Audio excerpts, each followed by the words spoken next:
This space here is our home dojo, the Enfield Dojo if you like. And when people come and stay with us for training, we do a lot of training in this space. Can't really see much more than Makiwara right now.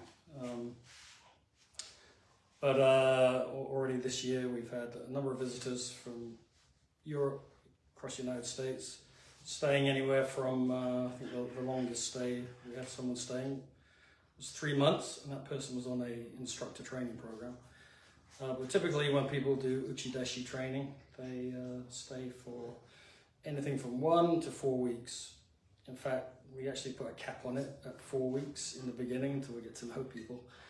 But yeah, a lot of the training takes place here. I'm getting ready to go to the dojo right now, which is about a 15-minute drive from here.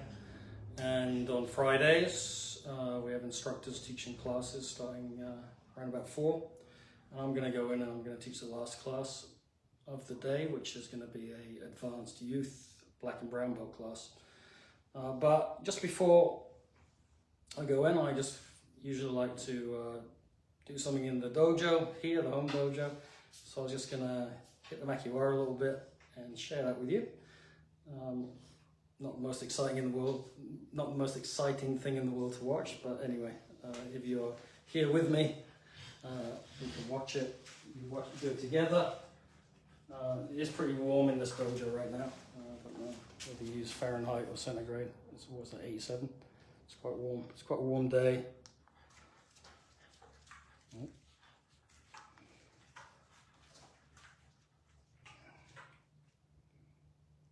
Centigrade, about 30. It is pretty warm in here, so I'm not going to be in here for too long. Plus, I feel the dojo anyway. Anyway, I'm going to start off with just a very natural position. My focus is going to be on keeping my structure, particularly my shoulder, and I'm going to be using a vertical fist as I do that. In the beginning, I don't hit too hard, and I try to stick to the board. And I really try to focus on not letting my shoulder pop up as I hit it. For the basic breathing, I exhale in a constricted mouth exhalation, if you like. So it sounds a bit like. And this is one breathing method I was taught when I was living in Okinawa, Japan.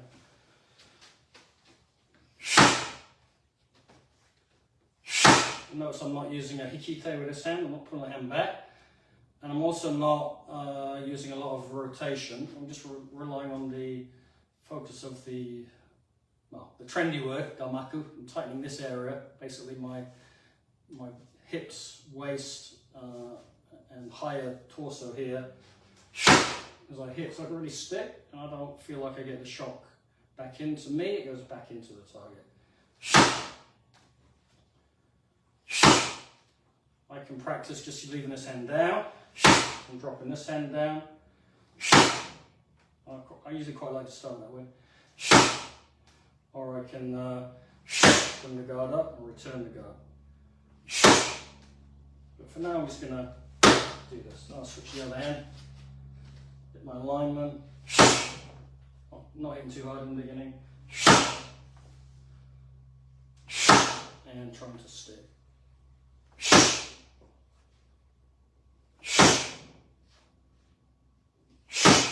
So I'm not sure you can see my feet, maybe you can.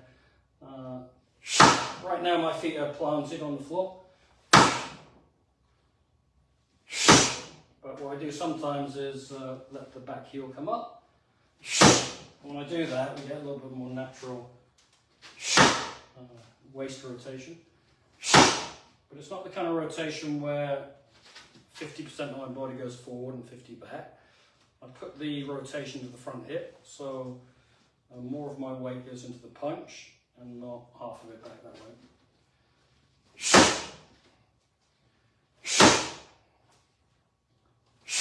So my front foot really feels heavy when I do that.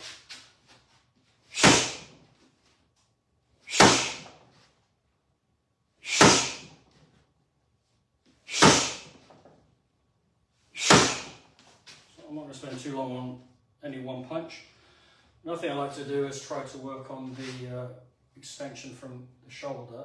So you think I can bring my shoulder up, I can bring my shoulder down, I can bring my shoulder all the way back, I can bring my shoulder forward. So what I'm going to think about here is extending the shoulder girdle forward, which without leaning on moving my body, it gives me a few more inches of distance to travel. But the idea is, in doing this, is to try to maximize each part of my body, so I'm not only relying on rotation, I'm not only relying on the legs, I'm not only relying on the elbow, or whatever it is. I also, my hip can rely on smaller movements, like just a slight extension of the shoulder.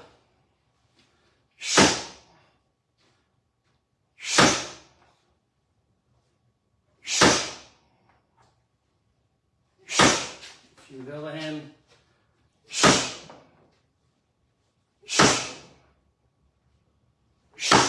funny because I'm actually right-handed, and my right-hand punch feels stronger.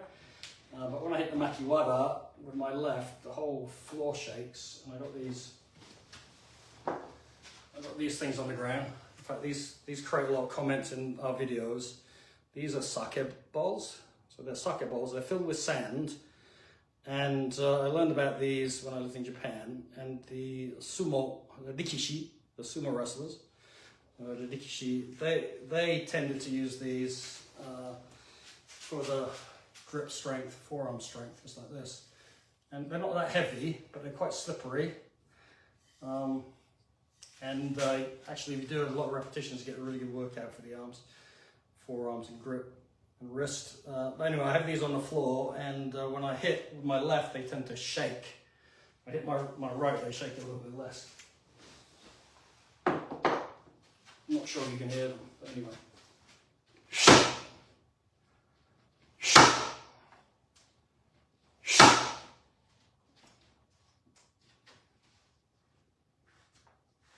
So another thing you might be interested in is that when I hit Makiwara, sometimes I'll just use the leather pad.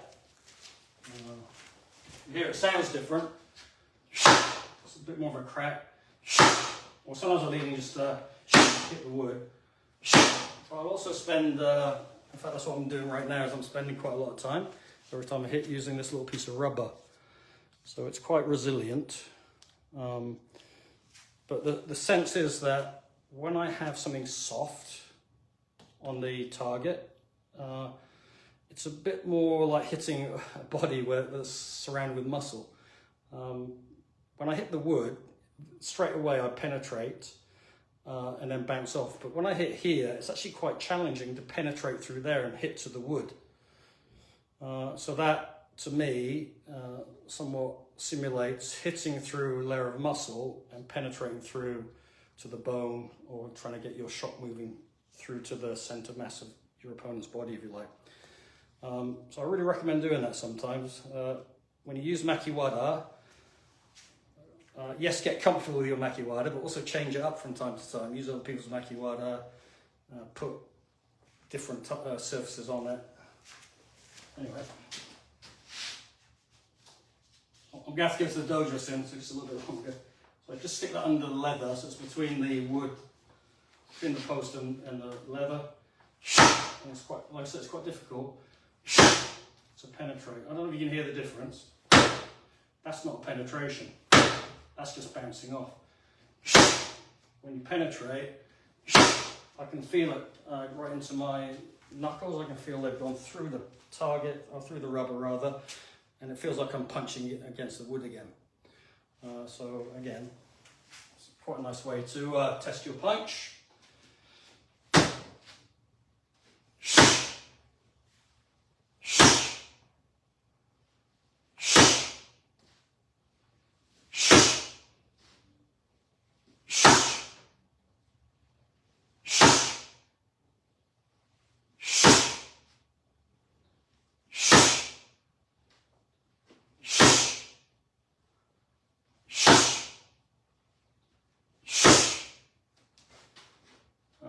So in addition to doing just straight punches, where I might do vertical, 3/4, I might turn my fist all the way, even rotate in. especially if I want to work on the index knuckle punch as opposed to just the 2 knuckles. But also it's good to practice your yokozuki or moshizuki. Different ways. So I've got all kinds of things on the ground here. Got some light, relatively light ishisashi. These are made of granite. So they weigh 13, 14 pounds maybe. I also got some the nigirigame. These ones are filled with sand and they're really good beginners level training. For those of you who do nigirigame, you know that your thumb grips that way.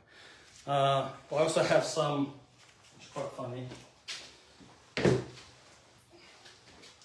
So I have this one, I have that one, which is actually filled with BBs, and I often will use this one. Because it's quite small, I'll often use this one just to hold and practice Makiwara. Or I've got my iron palm platform over here. I might hold it up, I might hold it down. But every time I hit, I try to grip.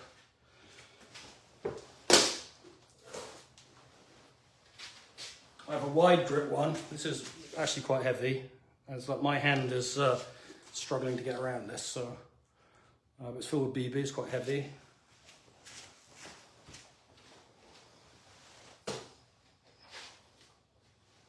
And then I got this one, which is completely filled with BBs.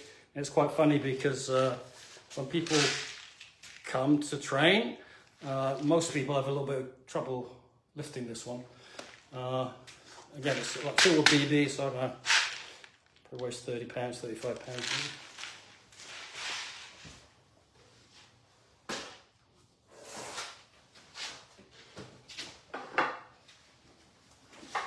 Also had an accident the other day because this Makiwara snapped. Actually, I was training in here with one of our, I was going to say Uchideshi, but he was here, it was Sophus from Denmark. He was here on his instructor training at the beginning of the year. We were both training in here. He was working really hard on his kata. I was hitting the Makiwara and the bloody thing snapped. Anyway, last couple. I was going to round punch and watch it get. So I can let my hand bounce off. I can stick. I keep my guard up. Just keep my guard down. Practice both sides.